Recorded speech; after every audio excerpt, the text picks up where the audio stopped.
I never thought shoveling snow for my neighbors would turn into a war, but that's exactly what happened. My name is Jack, and for 15 years, I've lived in Maple Creek Estates, a quiet subdivision that always felt more like a community than a collection of houses. I own a small landscaping and snow removal business. It's hard work, but it's honest, and it lets me provide for my family. We liked Maple Creek because it was peaceful. The kids had friends, the yards were big enough for a dog to run, and the neighbors mostly kept to themselves while still being ready to lend a hand if you needed one. It was the kind of place where you'd borrow a cup of sugar without a second thought, and the biggest neighborhood drama was who had the most aggressive squirrels at their bird feeder. The governing body of our little slice of suburbia was the Maple Creek Homeowners Association. For most of my time here, the HOA was a benign entity, almost a joke. It was run by a rotating cast of retirees who were more concerned with the annual potluck and making sure the little patch of grass at the entrance was mowed than with enforcing any real rules. They collected the modest annual dues, paid the landscaper for the common areas, and that was about it. The bylaws were a dusty binder of common-sense guidelines nobody had looked at in years. Life was simple, and we liked it that way. That all changed when Carol moved in. She and her husband, a perpetually silent man named Gerald who seemed to be more of an accessory than a partner, bought the house at the end of the cul-de-sac about 3 years ago. Carol was, to put it mildly, a force of nature. She was a woman in her late 50s with a helmet of perfectly coiffed hair, a wardrobe of sensible pantsuits, and an unshakable conviction that she knew what was best for everyone. She saw our relaxed community not as a peaceful haven, but as a hotbed of unchecked mediocrity that desperately needed her firm, guiding hand. Within 6 months, she had maneuvered her way onto the HOA board. Within a year, she was its president. The once lethargic quarterly meetings, held in the community library basement, became mandatory attendance events, at least according to the flurry of newsletters she began printing and delivering herself. She had a talent for making the mundane sound like a moral crusade. It wasn't about rules, it was about protecting our property values and maintaining community standards. Her first act was to digitize and redistribute the old bylaws, highlighting sections no one knew existed. The changes started small, like tiny cracks in a foundation. First came the trash can edict. All receptacles had to be completely out of sight from the street by 9 a.m. on pickup day. A violation would earn you a polite but firm notice slipped into your mailbox. The second violation came with a $25 fine. Then came the lawn ornament regulations. Gnomes were banned outright as tacky pink flamingos were a capital offense. Wind chimes were permissible, but only if they were made of bamboo and produced a soothing, natural tone. The list went on.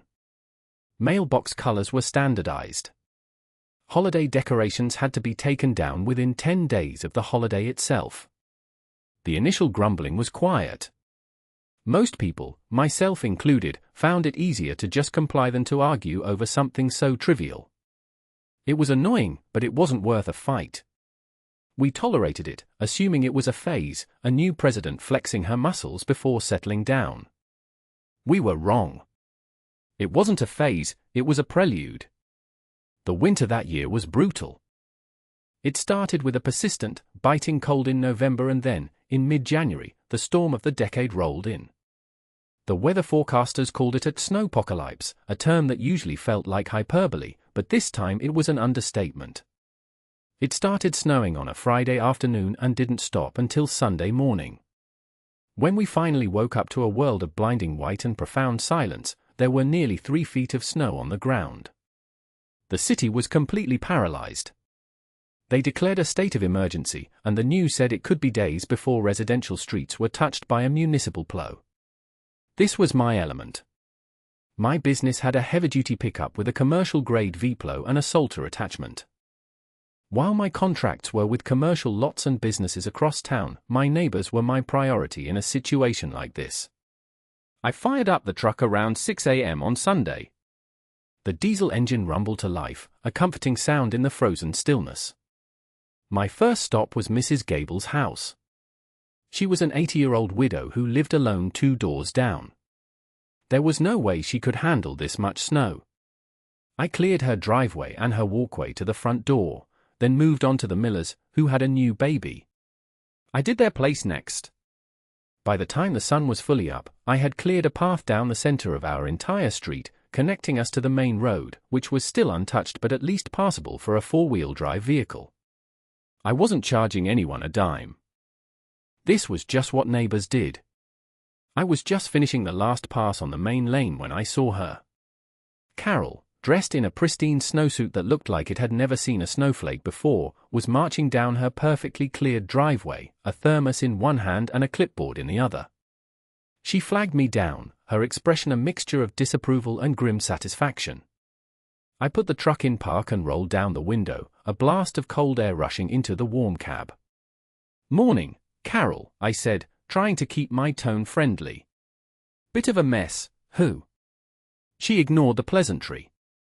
"Jack," she began, her voice crisp and devoid of any warmth. "What do you think you're doing?"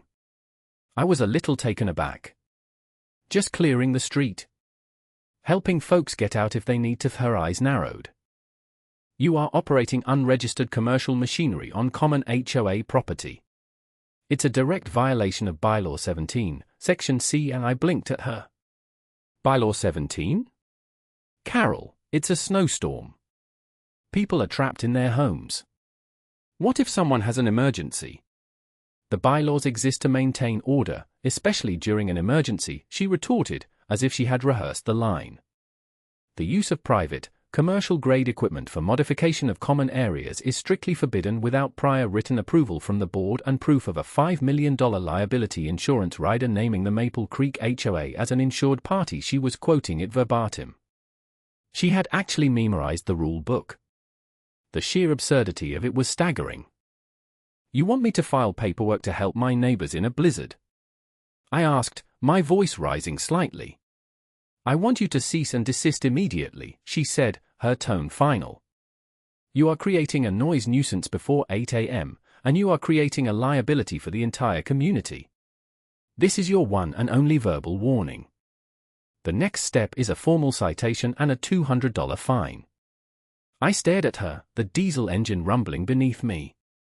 The steam from my breath plumed in the frigid air.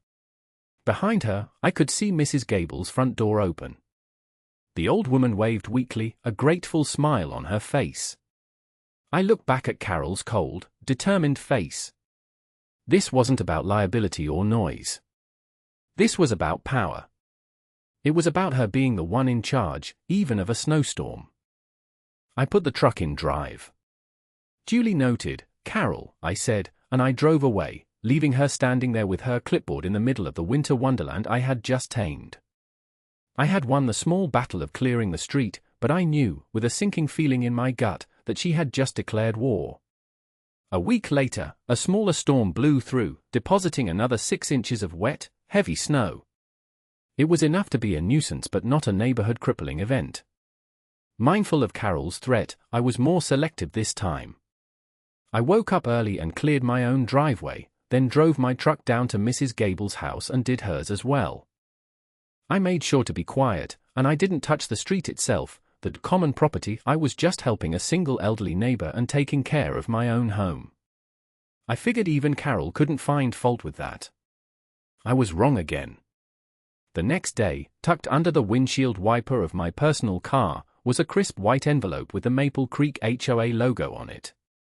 Inside were 2 separate violation notices. The first was a $100 fine for operating a commercial enterprise from a residential property. The description cited the audible presence of a commercial-grade vehicles and my departure from my property to perform a service. The second was a $50 fine for improper disposal of natural materials on a common area. Apparently, the snow from my plow had been pushed onto the narrow strip of grass between the sidewalk and the curb, a patch of land that was technically HOA property. I stood in my driveway, the flimsy papers trembling in my hand, and felt a surge of pure, unadulterated frustration. This was beyond ridiculous. It was a targeted, vindictive attack. I marched over to her house, the notices clutched in my fist. Gerald answered the door and flinched when he saw me, mumbling something about Carol being in her office. He led me to a small room off the living room that she had converted into her HOA command center. She was sitting at a large desk, surrounded by binders and files, looking every bit the part of the petty tyrant. "This is insane, Carol," I said, slapping the papers down on her desk. "A fine for plowing my own driveway." She didn't look up from her computer. "The rules are quite clear, Jack. You used your commercial vehicle. That constitutes a business operation. And the snow was deposited on common ground. If everyone did that, the city plows wouldn't be able to clear the streets properly when they finally arrive. The city plows haven't been down this street in a week." I shot back. "And I helped Mrs. Gable. She's 80 years old." "Your relationship with Mrs. Gable is not the HOA's concern," she said coolly, finally meeting my gaze. "Her dues cover the association contracted snow removal service, which will service her walkway after the storm event has concluded. Per their contract, the storm concluded 2 days ago." "Their contract is useless," I said, my voice getting louder. "I'm not paying these. This is harassment." Her lips curved into a thin, unpleasant smile. "Failure to pay fines within 30 days results in a late fee and interest accrual. After 90 days, the board is authorized to place a lien on your property. It's all in the bylaws you agreed to when you purchased your home. Now, if you'll excuse me, I have work to do." The impact of Carol's reign began to ripple through the neighborhood. The official HOA contracted snow service was a joke. They were a cheap outfit from 2 towns over who only showed up after every other client was taken care of. Walkways remained treacherous for days after a storm. The mail carrier slipped on an icy patch on the common sidewalk and broke his wrist, leading to a temporary suspension of mail delivery for the entire street until the HOA could prove it had taken remedial action. An ambulance responding to a call for Mr. Henderson's heart condition had to park at the end of the block and have the paramedics trudge through deep snow with their equipment because the street was still impassable 2 days after a storm. People were angry. They complained to each other in hushed tones over the fence or in private messages on the neighborhood social media page. But no one was willing to confront Carol directly. They had seen what she was doing to me. The fines kept coming. I got one for my grass being 1/4 of an inch too high. I got one because a shingle had come loose on my shed. Each notice was a small, paper-based declaration of her power over me. My neighbors offered sympathy, but they were too intimidated to offer public support. They had their own lives, their own mortgages, and they didn't want to end up on Carol's list. The final straw came in the form of a certified letter. It was a formal notice of intent to file a lien on my property for unpaid fines totaling over $700. The legalese was dense and intimidating, clearly drafted by a lawyer. This was no longer a neighborhood squabble. This was a direct threat to my home and my family's financial security. I felt a cold knot of dread in my stomach. I had been trying to ignore her, hoping she would eventually move on to a new target, but it was clear she was escalating.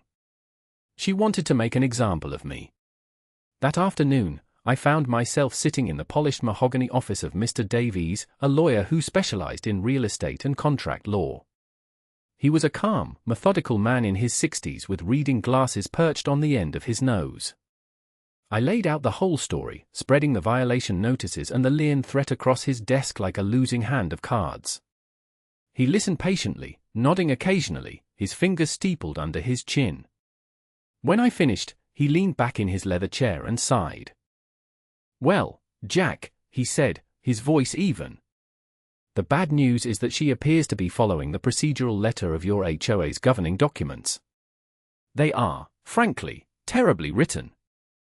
They are vague, broad, and give far too much discretionary power to the board president." My heart sank. "So she can do this? She can put a lien on my house for plowing snow. Procedurally, she can attempt it," Davies clarified. "Whether it would hold up in court is another question entirely. A judge would likely find her actions to be arbitrary and capricious. However, fighting it would be expensive and time-consuming. It's a war of attrition. She's banking on you not having the resources or the will to fight back." He picked up one of the fines. "This is a classic case of selective enforcement and abuse of power. The problem is proving it. Right now, it's your word against hers.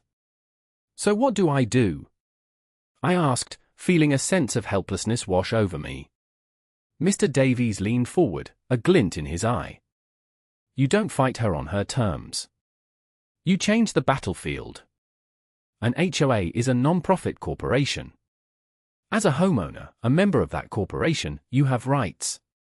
One of those rights is access to the corporation's records. Financial statements, meeting minutes, contracts, expenditures. Everything. He slid a piece of paper across the desk. It was a template for a formal records request letter. We send this, he said. We demand to see every receipt, every check, every contract she signed for the last 2 years. We go on a fishing expedition. People like this, who are obsessed with control, often get sloppy with the details. They start to believe the rules don't apply to them. Let's see what we can find. Armed with a new sense of purpose, I dove into the investigation. The first step was sending Mr. Davies' letter. Carol's response was predictable.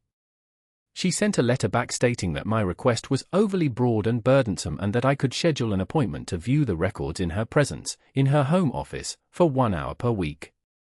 It was another power play, designed to obstruct and intimidate.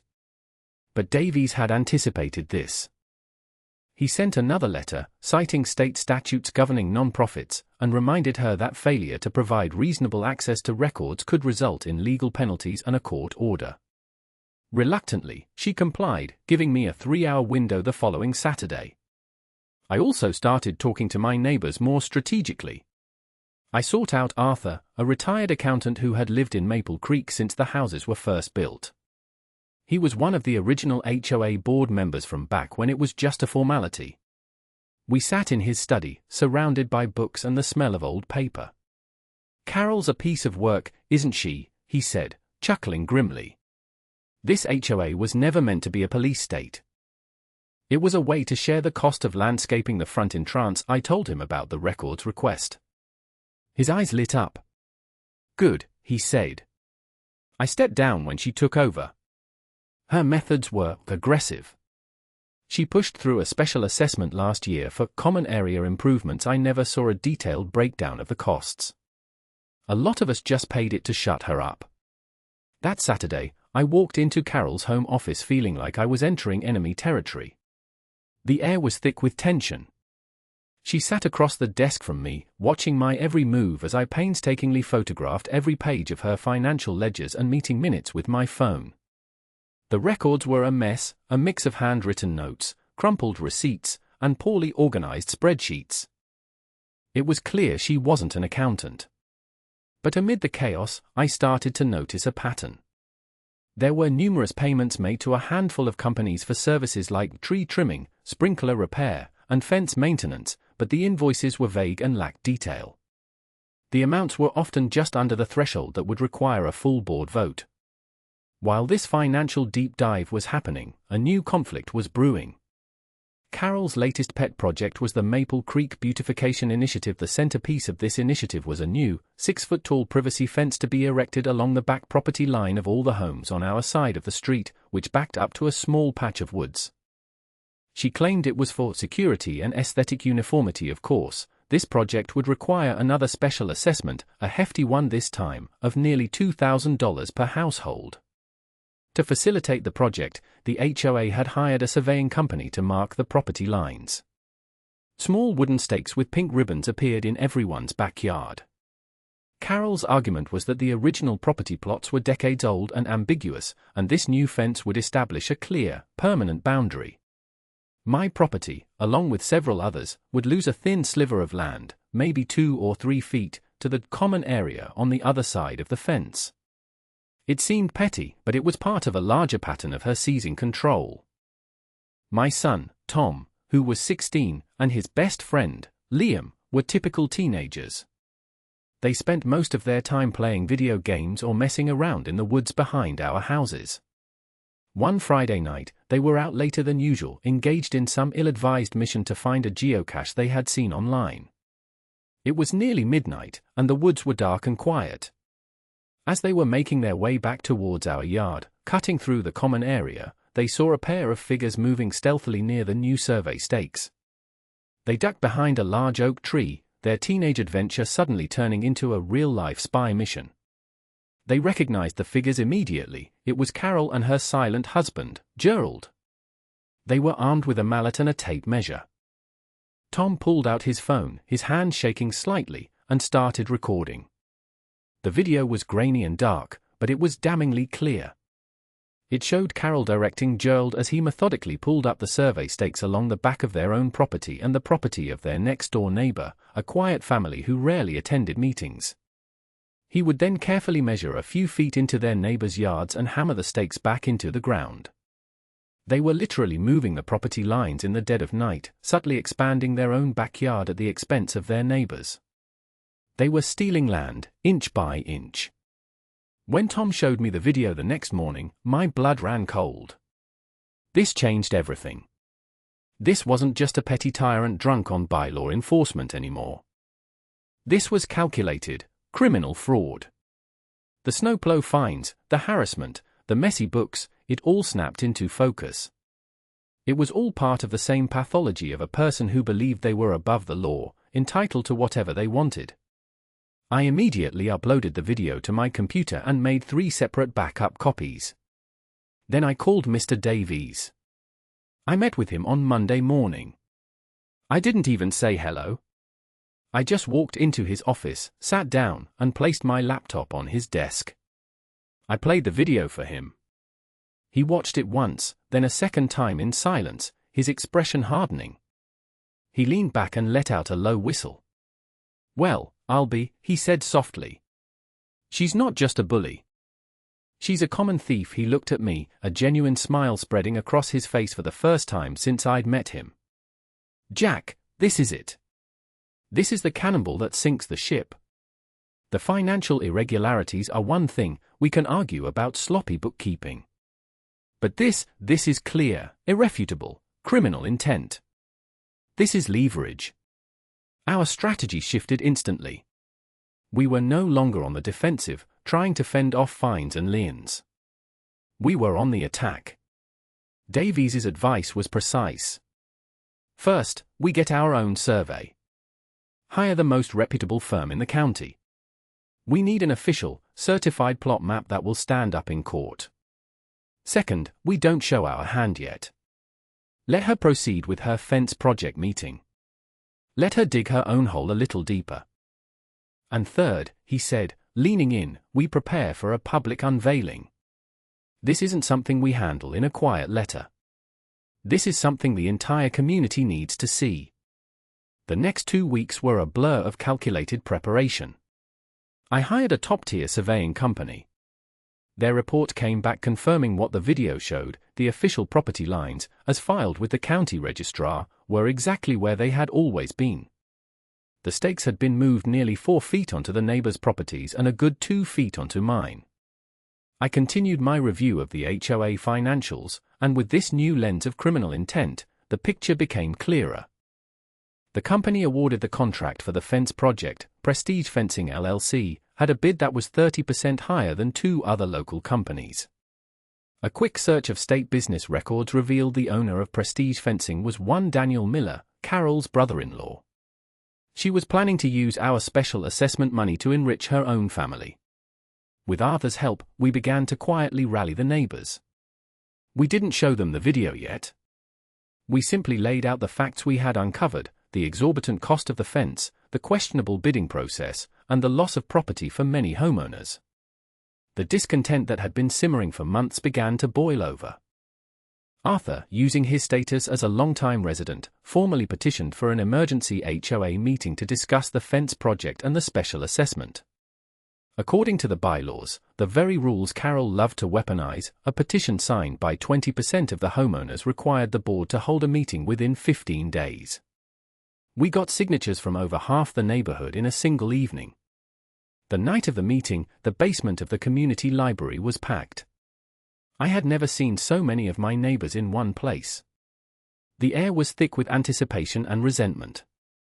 People were standing along the walls, the folding chairs filled long before the meeting was scheduled to start. Carol and the other 2 board members, her husband Gerald and a woman who always voted with her, sat at a folding table at the front of the room. Carol seemed to be reveling in the attention. She banged her gavel, a self-satisfied smirk on her face, completely oblivious to the tidal wave that was about to crash down on her. She opened the meeting by extolling the virtues of the beautification project, speaking in her usual condescending tone about property values and community standards. She presented the inflated bid from her brother-in-law's company as a fantastic value for superior craftsmanship. When she opened the floor for discussion, Arthur stood up first, calmly questioning the bidding process and the necessity of the project. Carol dismissed his concerns with a wave of her hand, calling him out of touch with the modern needs of our community. Then, it was my turn. I had a projector and a laptop set up. "Carol," I began, my voice steady, "I'm not here to talk about the cost. I'm here to talk about the boundary lines for this new fence." I projected the certified survey map onto the screen behind her. It clearly showed the official property lines in bright red.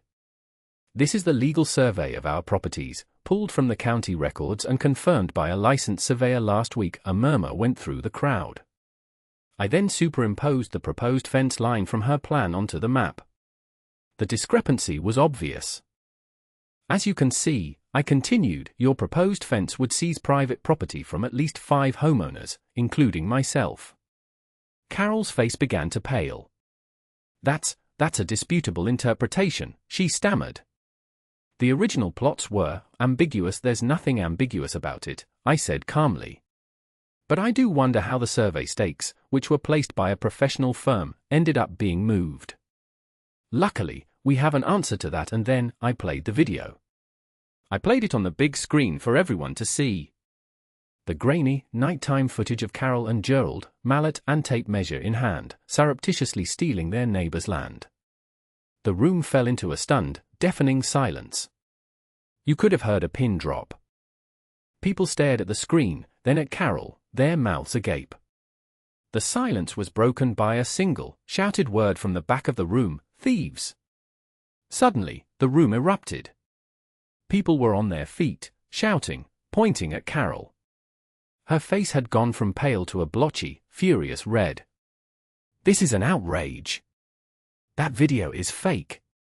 It's a fabrication," she shrieked, her voice cracking. Gerald looked like he was about to faint. He was staring at the floor, his face the color of ash. The other board member was slowly pushing her chair away from the table, trying to physically distance herself from the implosion. Carol's authority, so carefully constructed over 2 years of newsletters and fines, crumbled to dust in less than 2 minutes. Her supporters in the room, the few who had bought into her vision of order, were silent, their faces a mixture of shock and betrayal.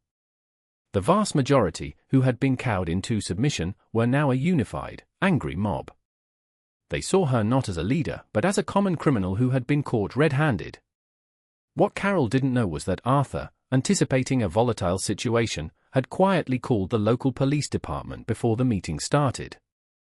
He hadn't told them what it was about, only that a contentious community meeting was taking place and a presence might be advisable to keep the peace. Just as the chaos reached its peak, 2 uniformed officers walked into the room. The sight of their uniforms had an immediate, sobering effect. The shouting died down to an angry buzz. One of the officers addressed the room. "Is there a problem here?" I stepped forward and calmly explained the situation, pointing to the survey, the financial documents I had printed out showing the contract with her brother-in-law, and the video, which was still frozen on the screen. The officer looked at the evidence, then at Carol's sputtering, enraged face, and then at the sea of angry homeowners. He spoke into his radio, and a few minutes later, a detective arrived. The meeting was officially over. A criminal investigation had just begun. The weeks that followed were a whirlwind of legal activity. The district attorney's office took the case seriously. They subpoenaed all of the HOA's financial records, bank statements, and communications. The story of the Maple Creek Marauder, as one local news blog cheekily dubbed Carol, became a minor local sensation. The investigation uncovered a pattern of mismanagement and self-dealing that went far beyond just the fence project. Carol had been using the HOA's debit card for personal expenses, writing checks to shell companies controlled by her relatives for non-existent services, and systematically overbilling for everything she could. The shoddy snow removal contract, the overpriced landscaping, the emergency plumbing repairs, it was all a scam. Carol and Gerald were formally charged with multiple counts of felony fraud, embezzlement, and conspiracy. Their legal defense was a disaster. The video was irrefutable. The financial paper trail was damning. They tried to claim it was all a misunderstanding, a result of poor bookkeeping by an inexperienced volunteer. But no one bought it. The jury took less than 3 hours to convict them on all charges. The judge at sentencing was not impressed by Carol's tearful, last-minute plea for leniency.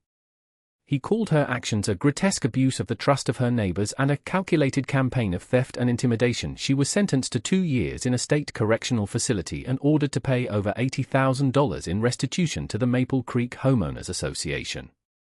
Gerald, for his role as the silent accomplice, received 5 years of probation and was held jointly liable for the restitution. To cover their legal fees and the court-ordered payments, they were forced to sell their house, the very property they had tried to illegally expand. For me, the vindication was swift and absolute. The interim HOA board, with Arthur at the helm, held an emergency session and voted unanimously to nullify every fine and warning Carol had ever issued to me. The lien against my property was, of course, never filed. At the first community meeting after the trial, I received a standing ovation. I was hailed as a hero, a label that felt strange and uncomfortable. I never wanted to be a hero. I just wanted to plow snow for Mrs. Gable and be left alone. Under Arthur's steady leadership, the community began to heal and reform itself. We held a series of town hall-style meetings to rewrite the HOA bylaws from scratch. This time, the process was transparent and collaborative. We drafted rules that were clear, reasonable, and focused on health and safety, not on the color of someone's mailbox or the existence of a garden gnome. We instituted strict financial controls, requiring multiple signatures for any expenditure over $500 and a full, independent audit every year. The HOA was transformed from an instrument of oppression into what it was always meant to be, a simple, functional tool for managing our shared resources. The atmosphere of fear evaporated, replaced by a renewed sense of neighborly cooperation. About 2 years after Carol's conviction, I was at a hardware store in the next town over, picking up some parts for a sprinkler system I was installing. As I stood in the checkout line, I saw her. She was working as a cashier. The perfectly coiffed helmet of hair was gone, replaced by a limp, graying cut. The sensible pantsuit was gone, replaced by a drab, ill-fitting store uniform. She looked smaller, diminished, and tired. Our eyes met for a brief second. I saw a flicker of recognition, followed by a wave of shame. She immediately looked down, focusing intently on scanning the items for the customer in front of me. She didn't say a word. Neither did I. There was nothing left to say. Her kingdom was gone, her power was a memory, and all that was left was this quiet, pathetic epilogue. I felt a momentary pang of something that might have been pity, but it passed quickly. She had earned her downfall. Sometimes, when a big snowstorm is rolling in, I think about that winter. I think about how a simple act of kindness, clearing a neighbor's driveway, could spiral into such an ugly conflict. It taught me that the worst kinds of tyrants aren't always the ones on the world stage. Sometimes, they're the ones living right at the end of your cul-de-sac, armed with a clipboard and a binder full of rules. They thrive on the apathy and intimidation of good people who are too busy or too scared to fight back. Carol's mistake was thinking her power was absolute. She forgot that a community, when pushed too far, will eventually push back. Her obsession with control, her greed, and her arrogance were the architects of her own destruction. The story ends where it began, with a snowstorm. Last winter, another big one hit, blanketing Maple Creek in a thick, peaceful layer of white. I fired up my plow truck in the pre-dawn darkness, the familiar rumble of the diesel engine a comforting sound. As I cleared the main lane, a few lights flicked on in the houses. This time, however, instead of a confrontation, my neighbor from across the street came jogging out, holding 2 steaming mugs. He handed one up to me through the window. "Figured you could use this," he said with a smile. "Thanks for doing this, Jack."